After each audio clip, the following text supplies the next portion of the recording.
মৃত্যুর 15 বছর পর কবরে মিলল অক্ষত মরদেহ। কাফনের কাপড়টুকুতেও লাগেনি সামান্য দাগ। ঘটনাটি রংপুর মহানগরীর নবদীগঞ্জ গোদা শিমলা এলাকায়।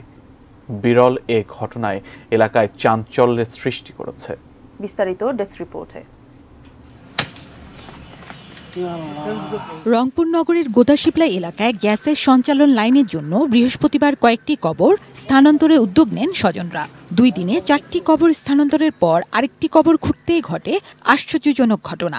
অক্ষত অবস্থায় ধবধবে সাদা কাপড়ে মোড়ানো আছে আব্দুস সামাদের মৃতদেহ।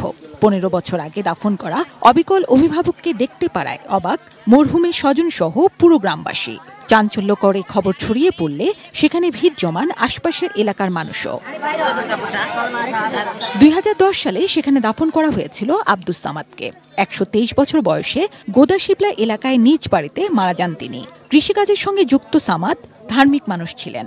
দাদার কবরটা খোঁড়ার সময় দেখলাম যে কাপড়টা যেরকম আমরা দাফন করছিলাম সেরকম অবস্থাতেই যেইভাবে লাশ আমরা দাফন করছি সেভাবে অক্ষত অবস্থায় ছিল।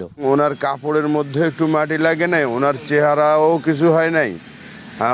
উনি মানে যেরকম রাখছি উনি সে ঠিক স্বাভাবিক ওইভাবেই ছিল। ছোটবেলায় শুনতাম যে দাদা দিনদার ছিল, ইমানদার ছিল।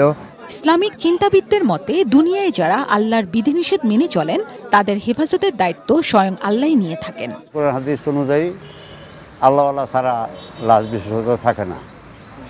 যাদের উপর আল্লাহর রহমত থাকে, আল্লাহওয়ালা থাকে, তাদেরই লাশ এরকম অলৌকিক পাওয়া যায়, অনেক ক্ষেত্রে পাওয়া গেছেও। জিনিয়া ইসলাম, ডেস্ক রিপোর্ট, 18 নিউজ।